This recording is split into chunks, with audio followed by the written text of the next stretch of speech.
And in this moment, I swear, we are infinite. Let's do this! Come on! Mounting!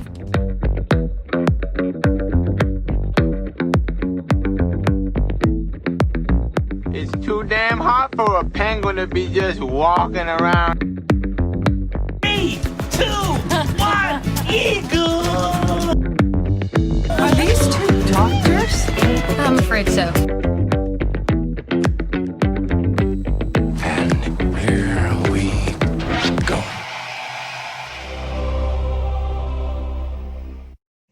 And here we go. And we're back for season 2 of the Virtus podcast. Mr. Simon Cooper, welcome. Hello, it's great to be here. Well, great to be there. Oh, it's great to be here. We are in separate locations, running off video.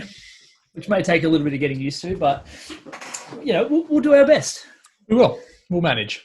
So welcome to everyone. Welcome back to the Virtus Performance Podcast. It's been a little while since we've done a proper episode, I guess. Tell us about the new format, Simon. Tell us why everyone should be mucho excitado. Oh, mucho. Yeah, very exciting. We have decided that we're going to elevate the quality of these episodes a little bit. Every week we are progressively making Production quality is improvements. going that way. It's going up. Yeah, so we're Production recording on quality video. would be really high. Yeah, it'd be really high now, but the world's postal systems are not quite what they used to be. So we're waiting on a few pieces of tech to help us elevate our game. But we figured, why not? There's no time like the present. Let's just get stuck into episode 1 now, hey? Yeah, episode 1. So we released the trailer. Check that out if you haven't already. That frames a little bit about what we're doing. But essentially every week we'll be riffing on a different topic. We'll be diving a little bit more in depth into these sort of areas that will help you to take away some practical strategies to live a more happy, meaningful life. Oh, good.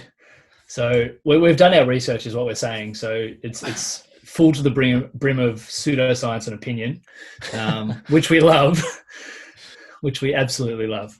No, the idea is to have a 25, 30-minute chat about an area of our lives, a specific topic, and then give you guys some quality conversation around that, and then hopefully you leave with a couple of strategies and takeaways and things that you can implement into your day-to-day existence to help you live better and to do more and to be more. Yeah. So week 1 today, what's the topic, Mr. Simon? Week 1, we are talking. Well, everyone already knows the topic because it's probably on the heading. That's true. It'll be on the title. So I think already, if they play I don't know, but yeah, let's introduce this properly. Today we'll be talking about how to build resilience. And for context, we are recording this on the 2nd of August, 2020, in the midst of the COVID-19 crisis. And a lot of people are doing it tough. We are all struggling or all experiencing different things, I guess, throughout this time. And one of the things that I think will benefit us immensely is us building our resilience and becoming a little bit more resilient to adversity and to hard things that happen to us. So we'll be riffing a little bit on this about strategies on how to build your resilience and things that you can start thinking about in order to be more open to change. Yeah, spot on. And you're a man that knows a lot about change, having run your Power of Change seminar, which was excellent, by the way. There'll be another one in a couple of weeks. Yes. So when I guess the first thing is like, what is resilience? And you know, the definition is just the capacity to recover quickly from difficulties, toughness. And I think the secondary part to that definition that I've taken the liberty to add, I've called my mates at Oxford and seeing if they could chuck it in their dictionary, but it's the ability to lean into perspective and gratitude and to be able to find the good within the challenge. I'm most of those that have listened before would know that I'm a fan of, say, Stoicism, for example. And it's just a way of thinking where you kind of look at the problems and the issues that you're faced as the way forward and as a way to heighten your ability to do things and to build your capacity. I found another definition. So here's my research that I've been doing. It's from the positive psychology field, and that they define resilience as the process of adapting well in the face of adversity, trauma, tragedy, and significant sources of stress. So I guess the way we look at stress and adaptation in the gym, it's fairly simple and straightforward. You find out where your body's at, you give it the optimum amount of stress so it adapts, and you let it rest and recover, and you go again. And I think resilience building is the same thing. It's just day-to-day existence rather than the specific framework of a gym environment. Yeah, for sure. We're always a gym is an environment where we are intentionally exposing ourselves to stress, right? So when we sort of frame it like that, we are approaching it with intent to overcome that thing, that tough session or tough lift or whatever it is. Where day to day, we don't know when these bouts of adversity are going to come. So our ability to cultivate this level of strength or ability to bounce back from these challenging situations is something that can be transferred to any sort of situation. Right? Definitely. And it's like, what are the things that, like, I guess for those listening or watching at home, like we kind of went, all right, well, let's talk about our own experiences, our own beliefs around each of these topics. What are your experiences with building resilience? And I guess fortunate's the right word, but we like researching this stuff and looking into what we can do to be higher functioning individuals. What are the things that you do, or what was the first things that came into your head when you thought, all right, resilience, what am I going to talk about? I mean, it's particularly relevant now because we are experiencing these challenging times, and the thing that sort of automatically sprang to mind was how resilient we were sort of able to tap into that resilience when the gym closed. We were given 24 hours notice. We had to adapt quickly. And I think like that adaptation part is really key in how to become resilient. We were challenged, I guess, to pivot what we were doing really quickly and to support those around us throughout that process. So for me, just a side note on the pivot bit. Have you been able to hear the word pivot and not think of Ross trying to carry his pivot. Carry his couch up the stairs? Anyway, sorry to interrupt. Pivot. It's an unprecedented use of the word pivot lately, which is great. We love it. True. Friends is making a comeback, I think, because of it. Which we love. So we were forced to overcome this adversity. And I think the way that we did that is being so connected to one another as a team, the Virtus team, as well as in the community. We were able to support one another. We were able to give each other what we need, I guess. We're able to share the load. Yeah. Well, that's it. We're all experiencing this thing differently. We all have our worldview that we are perceiving things through. So when we were exposed to this kind of adversity, we were challenged to support each other through it. And I think having that connection part, and then having the maybe mindfulness part to it as well, being able to kind of sit back, take a breath, look at things maybe a little bit more objectively, and then start to take action. That's sort of what I first sort of thought about when we kind of framed this conversation. Yeah. The way I kind of look at it is it's a reaction is kind of like if you're not overly resilient, you don't have the tools to be able to lean on when things get tough, you react to the situation rather than respond. And I think the only difference between those two things is one it's like that instinctive fight or flight, like fear response is reacting, whereas the response is you give yourself space and time to think and cultivate what's the best step forward, or what's the best thing to do. And it's not driven by fear, it's driven by necessity and awareness. And that word awareness is probably the one I came to the most around resilience. It's okay, what's going on right now objectively, what can we do about it objectively, and then subjectively how am I feeling about those things.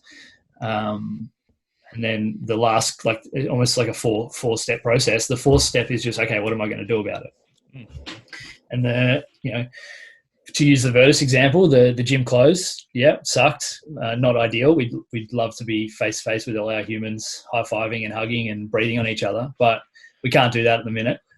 So we chuck the couch on our shoulders and walk up the stairs and pivot and just find a different way to do what we do, which is bring high quality coaching and connection to the community. And it hasn't been ideal, it hasn't been easy in any stretch of the imagination, but I think we're in a better space now as a community and as individuals and as a team than we were 6 months ago. For sure. We, I think as individuals, we can build resilience, but then also there's like a collective resilience as well. Like whether that's in a business system or it's a community, we can kind of create these behaviors, or we can foster these behaviors to elevate that resilience. So we're running the COVID games at the moment. I'm sure there's 4 teams of 20, 25 people that are all kind of leaning on each other for that collective resilience. Like there's some days where like we've had a couple of people that have been, I guess you'd call them like top performers. They've been culminating the most points, and a couple of those guys have rough weeks this week. But everyone's leaning on each other to support, and the points are a byproduct of that, but it's what do you need? How can I help? I don't need anything, but thanks for asking. Like it just makes people feel better. So that collective empathy, compassion, it brings out an ability for people to be more resilient because they know that people have got their back. It's like anyone that's played team sport. When you're not having the best day and someone picks you up when you've missed a tackle or whatever it is, whatever sport, that okay, we're going to be okay because the boys or girls have got my back, and that's where community and connection is so important in the resilience conversation.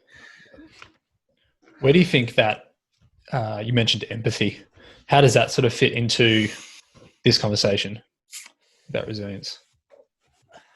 I wrote like what I thought my 3 pillars of resilience were, and one was awareness, which we talked about a little bit. We can talk about a little bit more. Like it's self-awareness, understanding of you and what you need and what you want and where you're at. But it's also that collective awareness of like your place in the universe or your place in existence, and like in the scheme of things. And I mean this in the best way possible. Like life is meaningless. We are in this tiny little corner of the universe running our existence. Like we're not the center of it. We're just a part of it. But that for me brings meaning and brings awareness. And all the bad things that are happening, all the frustrating things. If we understand that from the view of we're just a grain of sand in an infinite universe, then we can create our own meaning and go, okay, this is just another challenge for us to overcome.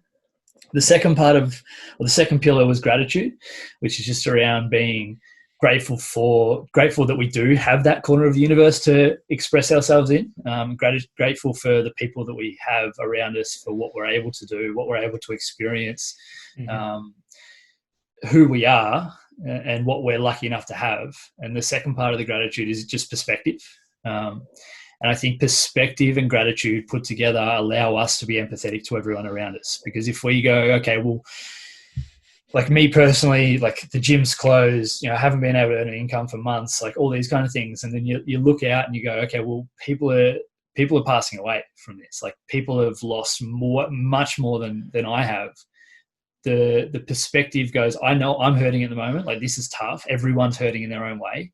The empathy play is to go, well, it doesn't matter how much I'm hurting. If there's ways I can help other people and I can empathize with them and show them that I care and show that I'm compassionate, then that creates space for me to accept the reality that is. Yeah.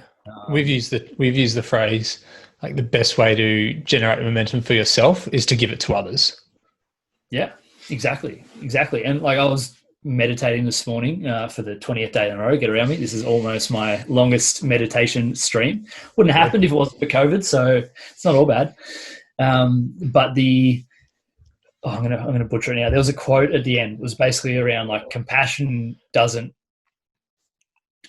feels like it.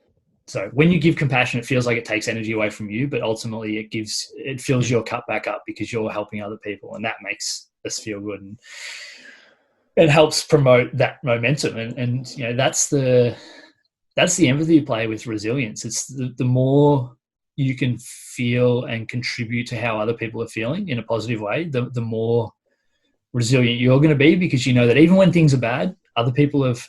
I don't like looking at it this way. Other people have got it worse because it's all subjective. I think it's all subjective. Like suffering, yep. I think everyone suffers, and it helps to know that. So that when you are having a tough time, it's not I shouldn't suffer because someone else has got it worse. It's I can feel in this collective suffering and know that we're all going to be able to get through this together. Yep. And just to finish off what I was talking about, the third pillar that I've got is purpose. It's if you have a reason to get up in the morning and keep going, then all of the bad things that happen shouldn't necessarily matter. They're just bumps in the road. The obstacle is the way. What is the way becomes the way. Like if there's something in the way of us creating a community of legends at Virtus, then we'll work through that, because that's going to help us get to where we want to get to. So that purpose, the underlying purpose that's there, can undoubtedly help us work through whatever we've got to work through. Yeah, that's awesome. Yeah, those three pillars are pretty similar to, I guess, how I would think about it. And like we're both familiar with the Resilience Project run by Hugh van Cuylenberg. Yeah, to Hugh, if you're listening. And his three pillars were empathy, mindfulness, and gratitude. Perfect. So I think, like, frame it however you want, call these sort of different mental resources what you'd like, but those are kind of the three main themes: the awareness piece and perspective, being connected to something that is going to motivate or drive you forward, even when you do encounter these bouts of adversity. You're able to sort of move through that. And then maybe the gratitude as well, being grateful for what you do have, being sort of disconnected from or intentionally disconnecting yourself from what you don't have, or from the external environment, the things that you can't control, and bringing more awareness to the things that you can control, what you do have, which sort of feeds back into perspective. Yeah, 100%. And it's just like, it's like the simplest analogy ever, but it's just everything, all of these things that we learn, all of these tools, they're just tools in a toolbox. If we don't have the ability to lean on these things and to open the toolbox and know, okay, well, I've got all of these different either things I can do or ways I can look at things to improve how I overcome these challenges. Yep.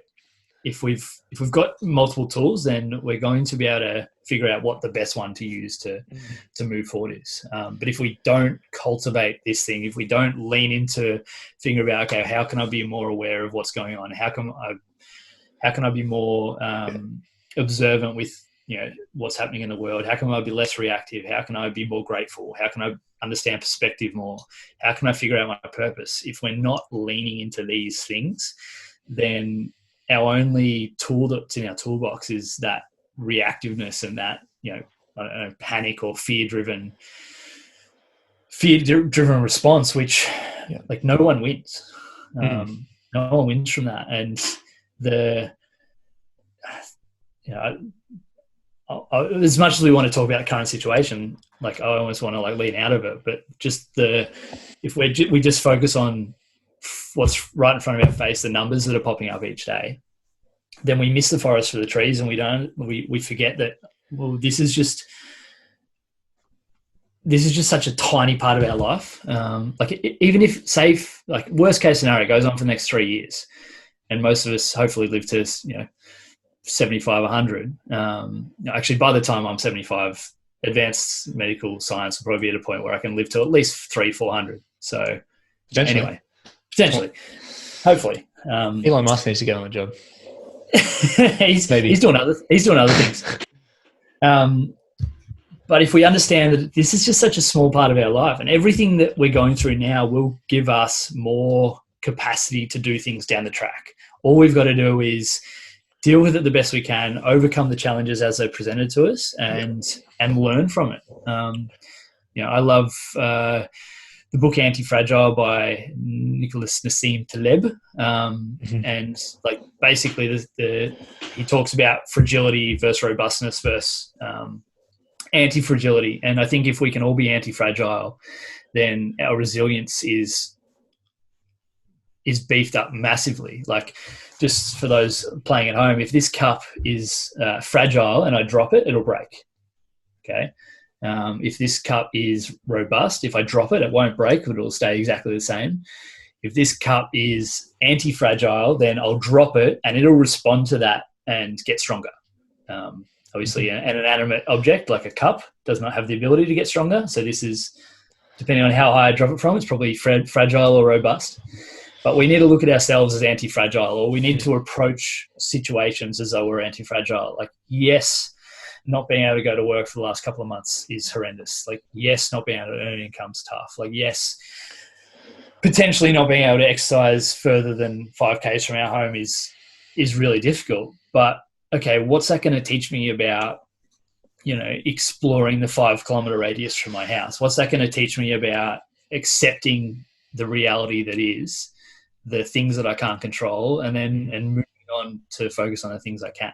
Like, all of these things are just tools in our toolbox. And if we learn to be anti-fragile, the resilience is going to come with it. Yeah, I think you should have referred to it, but if we willingly expose ourselves to these challenges, or willingly sort of address them and don't just kind of like brush them to the side, then we have the opportunity to build our resilience. If we sort of ignore what we're going through, or if we undermine it, then we're going to come out the other side without having the opportunity to build these skills. And they are just a collection of mental resources that we can grow. Like, we've got these tools and these resources that we can tap into. We have the opportunity to continue to build or expand our toolbox. Definitely. And I think that, like, we live in a time of, like, unprecedented, there's the word, I'll try not to use that again, like unprecedented, like, what's the word I'm looking for? Like happiness and consistency and things like that. And like, although bad things happen, we understand that. Like, we live in the best point of human existence in terms of mortality rates and technological advancement and all these kind of things. Sure. And we almost became too relaxed or too comfortable with how the world was. And like, this has hit everything for 6, but at the end of the day, there's no massive world wars going on, especially not in this part of the world. Like, yes, people are dying, which is horrendous, but in terms of some of the other pandemics that have been thrown at us in human history, it's a small scale. The most it's done is it's thrown up our way of living, and it's influenced our way of living. So, if we, like, it's been a saying that we've used Avertus over the last couple of years, but do hard things. Well, now the hard things are being thrust in front of our face, and we've either got to overcome them or not. We don't really have a choice. No, we don't have a choice. We have a choice. We can decide to ostrich it and head in the sand, or we can decide to sit and do nothing. Yep. Like, these are our three choices: head in the sand, pretend it's not happening; 2, accept that it's happening and sit and do nothing; or 3, use this as just another challenge that allows us to grow our capacity and build our capacity. I've got this Stoic coin that I carry around with me. It's got a bunch of different things on it. Uh-huh. But on like a couple of the thought processes of Stoicism are just around, like, one's amor fati, which is just love of fate, which is whatever happens, like, this is brilliant because this is all we're basically given. Like, we've got to live in accordance with the way the world wants us to live, or the way the universe wants us to live, or the way the lizard people want us to live, like, whatever it is. And I told you I'd talk about lizard people. Yes, you did. Like, whatever happens. Like, there's nothing we can do about it. So all we can do is affect our response to those situations. Yep. The whinging and complaining and frustrations, like, everyone's got them, but there's, you can either just decide to accept and move forward, or you can decide to sit and dwell. And it's a no-brainer choice for me. And the other thing is just premeditatio malorum, which is premeditation of evils. We know bad things are going to happen. Like, again, we live in a time of unprecedented prosperity, and we don't have as many bad things happen to us that, say, a 1600s version of Mr. Simon Cooper and Mr. Lachlan Wallace would have had. But we know bad things are going to happen. And if we can kind of paint the picture of, okay, well, what's the worst case scenario? Like, we had a conversation the other day of, okay, what's worst case scenario, just as a thought experiment? What if the gym's closed for the rest of the year? What do we do? Yep. And it's not a nice thing to think about, but I feel like after a 20-minute conversation, we are so much more prepared for that as a possibility if it were to happen. Yeah. And it's just an ability to go, okay, well, bad things are going to happen. Let's figure out how we're going to deal with it and move forward. And I think that's what resilience is. It's accepting that things aren't going to be easy peasy, and we don't want them to be easy peasy. Like, like, as a new parent, I guess I've taken a different look at parenting over the last 6 months or so. The last thing I want is for Lucy to grow up without any adversity. Like, I want to be there to make sure that, when she's chucked in the deep end, she doesn't drown. But at the same time, I want her to be able to overcome those challenges as they come to it. And you want that for her, because later in life, she's not going to be able to escape those challenges. There's going to be other hard things that she encounters, and you want her to be able to bounce back from those things. Exactly. I want her to have the capacity to be able to accept and deal with the challenges that are thrown at her. Like, bad things are going to happen. Bad things, when accepted and overcome, cease to be bad things, and they're just things that happen. Like, everything is a thing that happens. It's just we have our own perspective that determines whether it's good or bad. Yeah. We can look at these things as opportunities to increase our capacity and get better, or we can look at them as things that are going to knock us down to our knees and they're hopeless. Yes. And if we look at, okay, well, which of those two responses is future Wallace going to benefit from more? I can take myself out of this sucks, I feel bad, I'm upset, I'm angry, I'm frustrated. I can take myself out of that position or feeling, and go, okay, well, what do I need to do to help myself move forward? And it's not to say that I don't like we're not having this conversation with the finish line. We still get frustrated and angry and upset and, you know, and genuinely just sad that we're not allowed to do work from the gym at the moment. But that doesn't help anyone. It doesn't help the people we serve. It doesn't help our community. It doesn't help our families. All it does is makes us wallow. Yeah. It's far more useful to be resilient than not. Useful for ourselves and for the people that we serve. Because the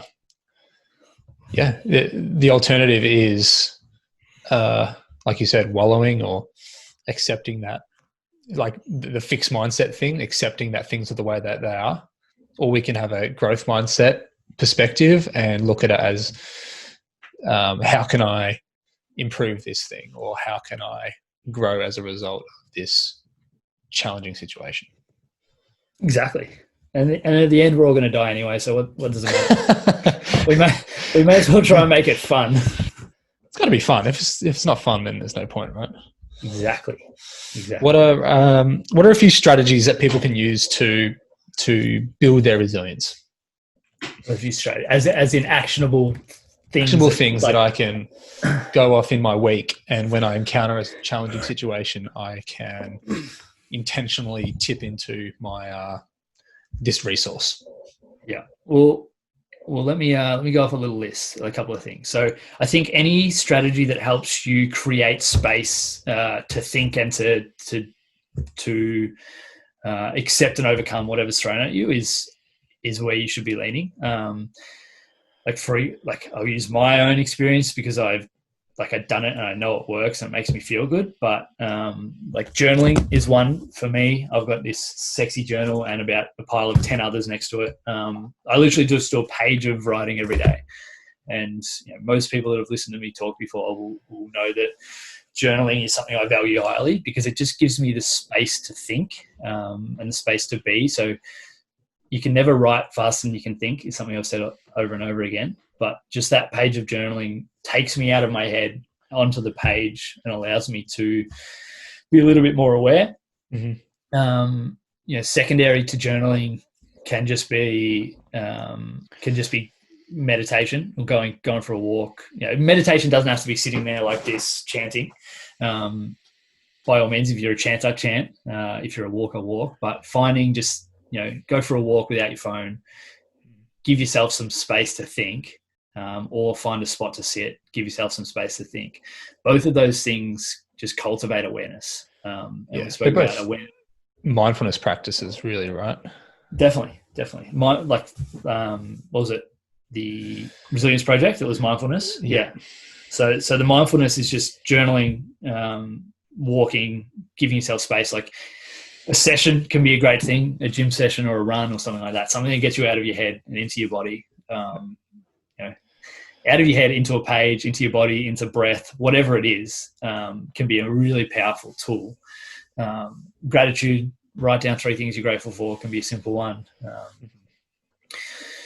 And then from there, connecting with people around you. Like just find people that you love, people that you care about, people that you respect, and talk to them. Ask them how they're going. Like one of my coping mechanisms, for lack of a better term, or like strategies over the last few months has just been walking with people, just one-on-one, go for a walk, talk for an hour or two. You get out there, you get moving, get out of your head and you just talk to someone and you talk about their problems, you talk about your problems and you problem solve for each other and you connect. The streets of Mornington have never felt safer at 11 o'clock at night while I tick the legs over. Tick the legs over with someone, like with people I care about, because it's just, it's a place to experience or understand other people as well. And that's a practice in empathy, is definitely asking more questions than giving answers, maybe, or just looking at another person's worldview and perspective and seeing how putting yourself in their shoes maybe is a bit of a cliche, but walking someone else's shoes and see how they view the world. And then that gives you some perspective that you can bring back into to how you approach your day to day. Yeah, and you can ask questions, and you might not necessarily be able to give any answers, but just giving them that helps create space for you, but it helps create space for someone else as well. Like one of my favorite questions is like, what do you need right now? Like, what do you need that you don't have? Which is a really hard one to answer. Like, you know, the easy answer for me at the moment would be a gym that I can work at, or, you know, a big pile of cash. But at the end of the day, the answer is, well, I've got everything I need. And I think that's the thing with resilience, is that everyone has what they need already. They've just got to find ways to tap into it and to allow their mindset or their thinking space to actually think and to actually be. Yep. Is there any resources or strategies you add to the list? I guess we'll share a couple of resources at the end of this, or sure. maybe in the show notes with maybe some websites and some books and some podcasts. Yeah. But is there anything else you'd add to that? I think the only other one that you haven't mentioned is coming back to your purpose or your goals. Yep. Revisiting why you do what you do, whether it's in your career or whether it's in relationships, whether it's just like day-to-day lifestyle stuff. Like, why are you doing the things that you're doing? Yeah. Revisit that, and having that kind of North Star to guide you, and the thing to kind of look at when there are bumps in the road. Having that really strong sense of purpose enables you to continue moving forward. So, yeah. And it allows you to play the long game. Like, it's something we talk about. Yeah, for sure. And it's easy to forget that we aren't playing the long game. It's easy to kind of get distracted by the things that are in the news headlines or the biggest problem that's in front of you, because that's kind of front of mind. But if we practice some mindfulness, if we practice some perspective, then we can kind of recalibrate and find that North Star again, or find that your true purpose or the goal that you're working toward. Really hoping you say True North, but anyway, carry on. True North. Whatever. It's a plug. And yeah, it just kind of gets you back on track, and you kind of remember why you're doing these things.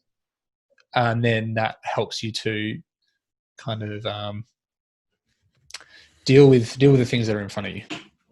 Yeah, exactly. I think, like, from a personal day-to-day perspective, like, inertia and momentum are two very real things. Like, if we can create inertia and, like, get up out of bed and get moving, and, you know, we're going to be able to get ourselves moving in the direction we want to be moving. And it doesn't matter the speed; it just matters that you're actually moving.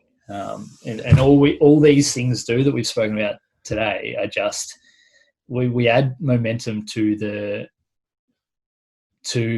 us and allow us to actually move forward in what we're doing. And I think that at the end of the day, that's all we need. If we can add momentum every day, we're adding a little bit of momentum to either ourselves and to other people. We're cultivating that awareness, and we're continuing to align to what we want, our purpose, our goals, our meaning. We're feeling fulfilled, then everything will be okay. And at the end of the day, everything will be okay in the end. Like a little excerpt from one of my favorite poems is just, no feeling is final. Keep going. Cool. And that's it. Yeah. Well, that sounds like maybe a good spot to finish. Yeah, bloody oath. No feeling is final. Well, all right. Before we do finish, though, next week, week 2, what are we going to talk about? Week 2. We are talking about self-leadership. Yeah, so thank you, everyone, for listening today or watching. If you got around the video, I'll maybe shave my beard for next week. Who knows? But Mo's looking good, though. Diet Mo, mixing it up a little bit. It's not thick enough. I just grow it. Just grow it. Maybe I'll start combing it just to cultivate an awareness that it needs to be thicker. Anyway, thank you, everyone, for listening. I hope you got something out of it. Please let us know if anything you loved, anything you didn't love. Give us some feedback. Positive feedback only. We're not about that constructive criticism stuff. That's a bit of a waste of time. Download, share, subscribe, do all those kind of things. Thank you, Simon. Thank you, Zoom. And thank you to our sponsors, the Lizard People, for keeping us going. Be good. Thank you. Good job, Lucky! there is one more thing. It's been emotional.